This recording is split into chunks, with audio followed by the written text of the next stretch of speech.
and welcome to mini episode 232 of Real Life Ghost Stories.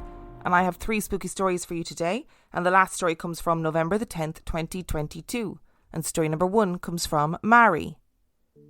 This happened last night, so I want to tell you about it right away while it's still fresh in my mind.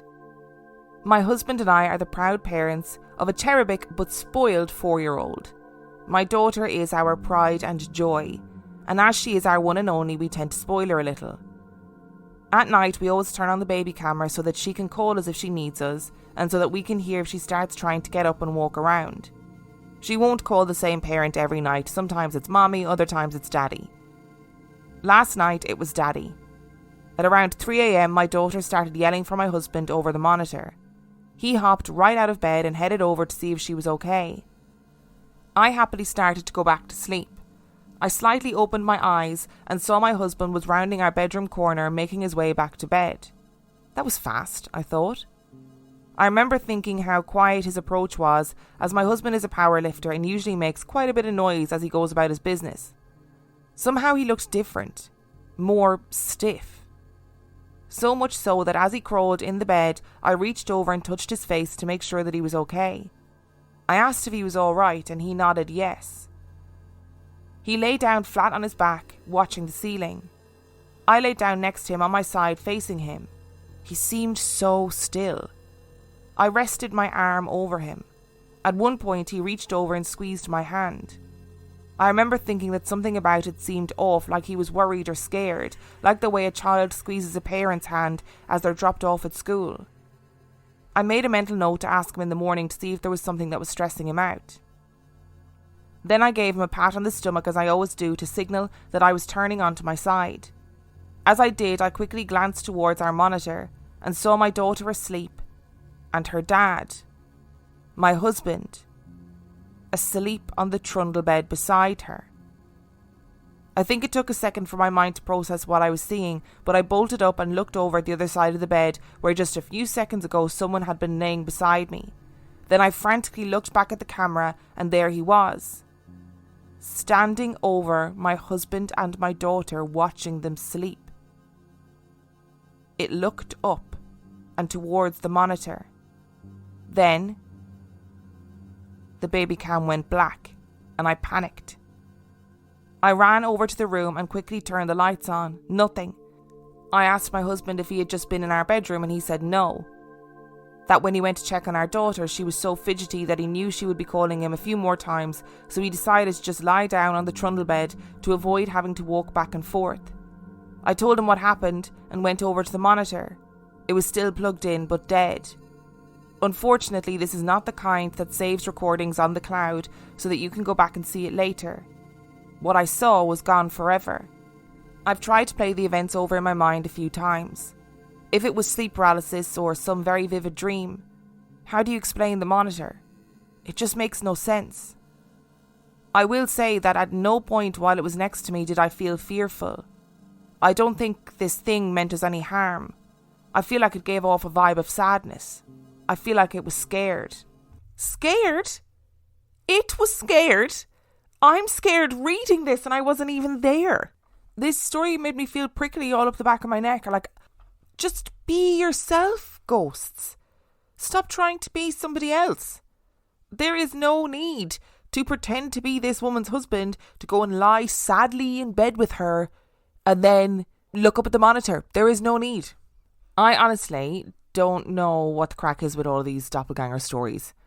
I don't understand what they're trying to achieve. Is it a case of, like you said, Mary, I'm going to give you, not you, the benefit of the doubt. I'm going to give the energy the benefit of the doubt. Maybe it's feeling really sad, and maybe it's like watching you and your family. Again, creepy, but it's watching you and your family, and it's thinking, I wish I had that. Maybe it didn't have it when it was living. Maybe it wants it in the afterlife. Maybe it's lonely, and therefore it takes on the body of your husband to try just for a fleeting moment to feel what that feels like. Again, there are major problems in the afterlife with consent and communication. And story number 2 comes from Leisha. In general, I consider myself a bit sceptical about an afterlife, but I genuinely have no explanation for the 2 experiences and full-heartedly believe these encounters were not of this realm. My first experience was in Virginia in 2011. I was living with a girlfriend at the time who had told me on more than one occasion that she had a family spirit that she had inherited. My cat Flynn would meow or talk to random empty spaces, and she would say that he was talking to the spirit of her ancestor. I laughed it off and never took it seriously. One night Flynn, who was rather fluffy, got into something and was making a huge mess. I was exhausted and didn't want to deal with it right at that moment and decided to put him in a kennel and would bathe him in an hour or so after a bit more sleep. He started meowing, and as I laid there the kennel door started to shake in a manner that was similar to if a person was pulling on the door. The shaking intensified for about 10 seconds and then stopped suddenly. The moment it stopped, I felt a pressure at the foot of the bed, as if 2 hands were leaning on either side of me. The pressure climbed upwards over me as if someone was directly on top of me, and there was a low, human-like growl. I could practically feel the breath on my face. As soon as I had the thought, I will let Flynn out, it went away. I immediately woke up my girlfriend and asked if she had just heard or felt it in bed with us. She hadn't, but insisted that it was probably her family spirit who was just being protective of my cat because they're friends. When we went our separate ways a year later, Flynn never talked to empty spaces again. It seems he didn't get to keep the ghost friend in the breakup, which I was fine with. The second story happened in Alnwick in 2022, as my now wife and I were wedding planning. We were staying at the Dirty Bottles Inn, which we knew to have a spooky history. Our first night, nothing eventful happened. The second night, I was awake and on my phone because my wife was snoring quite loudly, and I suddenly felt that someone was in the room with us. I was turned away from the window, but in some way, it was like I could see in my mind a man was there. Unlike my first experience though, I felt very calm and not at all threatened. He was leaning against the window and gazing rather sadly out of it. It felt like he just needed a quiet moment to himself, and I remember not wanting to intrude on him. I think he was grateful for the privacy, and after a few minutes I felt that he had gone. I rolled over to assure myself that he was gone and made a note in my phone to be sure that I was awake and not dreaming when it happened. A bit less dramatic than my first experience, but it solidified my belief that both experiences must have been real and not dreams. We will accept a ghost who interacts with cats and who has cats' best interests at the forefront. We'll accept that. Do I again think there is a better way to communicate this? Absolutely. However, cats need some love. Always. Cats need love from the living and from the afterlife. So I'm pretty happy with that. You can also just imagine the smugness of the cat in the kennel. And I totally understand. You're like, please just give me another hour to sleep and then I'll sort out everything. But for now, just shush. Just shush for a minute. And then demon or whatever comes along and is like, no, this cat needs to be sorted out right now. That cat is sitting in that kennel, smug as shit. You absolutely know that is happening. And secondly, I don't know what is going on with everybody who is listening to this podcast. Why are you all so infinitely brave and accepting of these things? If I woke up and I had this feeling there was a man in the room, I wouldn't be like, oh, he's feeling a bit sad, I need to give him a moment. I'd be running around screaming. I'd be air punching and air kicking, and if they happen to get in the way, it's their own fault. Today's episode is brought to you by HelloFresh. One woman. I mean, what could possibly go wrong? And her quest to find America's #1 meal kit. You just don't get it, do you? With the cost of groceries going up and up, now is the perfect time to get started with HelloFresh. HelloFresh is cheaper than grocery shopping, and it's 25% less expensive than takeout. And defeating an enemy that makes her face who she really is. We're not so different, you and I, and you just need to embrace it. HelloFresh knows you're busy. That's why they take care of the meal planning and the prepping, freeing up extra time in your schedule. With pre-proportioned ingredients, foolproof recipes, and convenient doorstep delivery, HelloFresh makes it easy to get dinner on the table. Okay, I know this is a movie trailer, but like, why would that be a part of your evil monologue? It doesn't make any sense. Hi, that's me. I bet you're wondering how I got here. Well, here's the thing. I've been using HelloFresh for ages and wanted to make the ads worthwhile, you know. But yeah, this is my personal endorsement. It's pretty good. I've been using it for 89 boxes. That's a pretty long time. So, yep. Coming soon to a doorstep near you. Guys, I think you need to come and look at this. It says, go to hellofresh.com/reallifeghoststories60 and use code reallifeghoststories60 for 60% off plus free shipping. What was that? hellofresh.com/reallifeghoststories60 and use code reallifeghoststories60 for 60% off plus free shipping. And story number 3 comes from Laurence. It is worth stating, even though I have a somewhat of a morbid curiosity in the paranormal, I guess I will always try and find the most logical explanation. The women on my mother's side of the family apparently have psychic abilities. But alas, I have the wrong appendage, so lack such gift. Growing up, my father found great amusement in the family shining, and he would often wind up my gifted aunt and grandmother, not by mocking them, but in his own subtle way through researching into the idea of the afterlife and playing along. This led to my mother doubling down in denial of the paranormal, and eventually my father finding a fondness of it. As children, my father would often take us to mediums and psychics. Derek Akor even once told me that I would have 4 sons. Well, I had a daughter 8 years later. Up until only very recently, I would have said that all mediums are charlatans. Derek Akor certainly was, but this has changed recently. So let me tell you about my house in Castle Street in Thetford. We bought a fixer-upper in early 2019.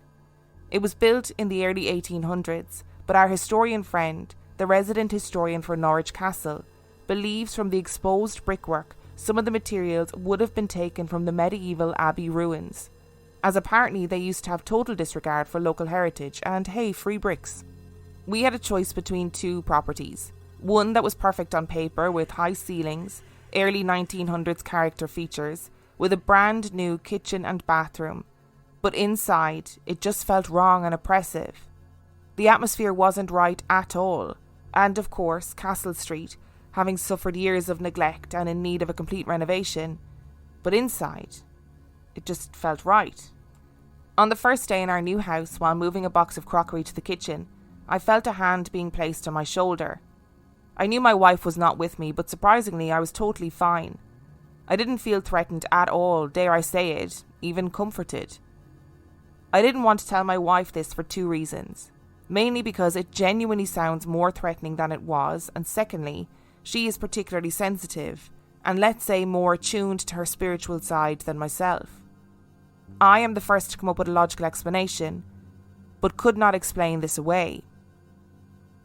As the weeks went past and I suppose the weather became kinder to my elderly and arthritis-riddled neighbour, she decided to introduce herself to me as I was unloading the shopping by asking whether I knew that the house we had just bought was haunted. Again, I was thankful Anna, my wife, wasn't with me. As my father's son, I wanted to know all about it. Where had these stories come from? Who is this phantom? What happened in my house? My curiosity in the property at this point was through the roof after having found a bricked up doorway in our cellar while ripping out some previous owner's terrible attempt at a sauna. I'd also just found out that there had been evidence of tunnels found between the old priory and properties in Castle Street, so perhaps this could be related. Pat, as my neighbour had now introduced herself, didn't disappoint. She was a fountain of knowledge. We spoke for about 25 minutes, and it was worth the melted cornettos just to hear about everybody that had lived in the property for the last 60 years. My curiosity was killing me towards the end of the conversation. So, I said, "Tell me about this ghost." Pat, as a young woman and a newlywed in the 1960s, used to babysit the children for the family that lived in the house at the time. She was very impressed that I knew this would have been the Scarf family, courtesy of the Mountain of Deeds I had studied. Mrs. Scarf, would tell her that at night she would hear the sound of firewood being moved around in the cellar, and as such she wouldn't go down there. Mr. Scarf would often scold the children for going down into the cellar unaccompanied, not to mention moving the woodpile about, despite Mrs. Scarf's insistence that it was not them. In addition to this, Mrs. Scarf would also hear footsteps around the property when she was alone. In fact, she was grateful for the compulsory purchase in the early 1970s for the local council. When the adjoining ironmongers burnt down, this caused significant damage to the property and created the opportunity to build a road parallel to the house and remove some abandoned slum housing a few hundred yards south. Naturally, after saying goodbye to Pat, thanking her for the information and inviting her in for a cup of tea as soon as the property was done, my first instinct was to go down into the cellar and tell the plasterer working down there the ghost story. I thought, as he's a bit of a lad, he might find it amusing. But I was wrong. And he shared with me some of his own experiences in other local properties. I didn't put him down as a believer, but I guess that I was wrong. I thought little of this story while we were renovating the cellar. Perhaps having soundproofed the room for it to serve its new purpose as a studio, I was oblivious to any activity. Because as the weeks and months progressed along with our renovations elsewhere in the property, it appeared that the activity followed us and centred around the change we were bestowing on the house. As I alluded to earlier, I believed at the time that I was a skeptic. Old houses do make noises. Old electrics are likely to cause flickering lights. Creaks and bangs can and do just happen. Wood in particular expands and shrinks, and with it, nails and ironmongery is likely to create noise. But with these sounds emanating consistently, it was getting difficult to explain what was becoming a daily occurrence away. Footsteps, on the other hand, are near impossible to explain away. I didn't necessarily become overcome by fear, but instead completely stunned with disbelief when home alone and the steps on the staircase behind me, from where I sat on the sofa, began creaking one by one until they reached the landing. At this point, I looked at my dog Harold, his eyes staring to the top of the landing when the footsteps slowly meandered around the banister. 1, 2, 3, 4, 5, 6. Above my head now. Then silence. It took me a minute or so, but I got up, grabbed my keys, put Harold's lead on and went straight out the door, determined to use the impromptu walk to talk myself out of this foreign mindset, attributing what had just happened to the paranormal. By now it was 2021, and our aforementioned daughter had arrived. Things were ramping up in the house. Harold would bark on the landing, waking us up seemingly at nothing, and the bedroom doors, each latch operated I must add, began opening and closing themselves both day and night. This was not normal. They are too old and heavy to be moved by a draft, and having been in the property now for 3 years, we are fully aware of what noises and movements were natural and which ones weren't. Sometimes this happened with us there to see it, other times without. Also upstairs, the old boiler cupboard door, now a small bathroom door, was in fact so jammed by its underuse at the time it required a screwdriver and considerable force to create a fulcrum to pull the latch up in order to open it. One night around Christmas 2021, when our daughter was asleep, we admitted to one another what was going on. Anna had similar stories, and we agreed that although we didn't feel anything sinister was happening, we would seek some clarity on what was actually going on, if only for the sake of our new addition. The next day, my wife contacted multiple mediums, and within a week, she had vetted them and brought around her number one choice. Room by room he went around. Living room, he felt nothing. We had seen nothing. Dining room, nothing. Going up the stairs, he went quiet. He was drawn to our bedroom, where we sleep with our daughter next to us, and he stood by the wardrobe beginning to pace up and down. He then proclaimed, "Here." "What's happened here?" he asked. I admitted during the day before I saw the wardrobe door open on its own, and that at around 3 a.m. the bedroom door opened by itself. I apologised to Anna for not telling her, But she also saw the latter and, like me, didn't tell me for fear of freaking me out in the dead of night. The medium looked at us both and said, "I've been to many properties and I will also be honest with you. You don't necessarily seem afraid to me, but I have to tell you there is a spirit here." Anna and I looked at one another. He paused. "She's just... how do I put it?" Another pause. "Nosy." He went on to say, "I think your little baby is intriguing her, and I sense she's happy with how you're taking care of your home." He then proceeded to tell us some truly terrifying stories from his career, but wouldn't leave until he was sure that we were both content in the knowledge that we were safe. Our little girl has gotten older now and things have calmed down, and much to the joy of my wife, my mother will rarely come around, as it recently came out in the wash that she finds the house creepy. Perhaps she does have the shinning, to quote groundskeeper Willie.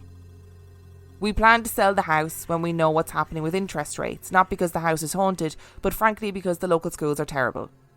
Just this week, my daughter's vocabulary has adopted the word nanny. She can already say nana, referring to Anna's mother, and she loves to video call her.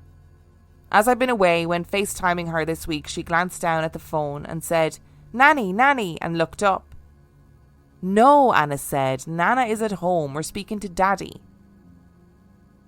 "Nanny there," she responded, and pointed to the top of the stairs. Oh, you guys are smashing it out of the park with the stories at the moment. Oh, I love a self-proclaimed skeptic as well. Getting spooked in a place, you know. I know there's lots of people who get really annoyed with me when I'm skeptical about things and when I'm like, no, that can't be real because of this, or maybe this happened or that happened or whatever. So I'm sure there's plenty of people out there that are waiting for me to get my paranormal comeuppance. But that does not mean that I don't enjoy when other people do too. As a side note, Laurence, I very much appreciated the Simpsons reference. That episode is one of my favourite episodes of The Simpsons. And "he's got the shinning" is a line that I use regularly in life. I love that your spirit is actually just a nosy older woman who wants to see what you're doing, wants to see what renovations you're doing to the house, wants to see your little daughter, wants to just keep an eye and know what's going on in your life. I love that. I think that's really sweet. And at least, even if it does feel a little bit unnerving, at least you can tell yourself, hang on, this isn't anything terrifying. This is just an older woman who is checking in and wants to see what we're doing to the house and wants to see our little baby. Totally makes sense. Do we need your daughter seeing her at the top of the stairs? I don't know. I don't know if we do. I don't know if you needed. If I was on that FaceTime call, I'd be like, oh no, we're getting some interference. Oh no, I'm struggling to hear you. And then just hang up. Thank you so much for listening to today's episode. Thank you to Mary, Leisha and Laurence for sending in your stories. Remember, the last story came from November the 10th, 2022. And if you are desperate to send in your story, you can email it to reallifeghoststoriespodcast@gmail.com. You can also check out the website reallifeghoststoriespodcast.com. And if you are desperate for extra content, you can sign up to Patreon. That is patreon.com/reallifeghoststories, where for $5 a month or $2 a month, you get access to heaps of extra content, as well as every single main and mini episode completely ad-free. And on that note, I will see you next time.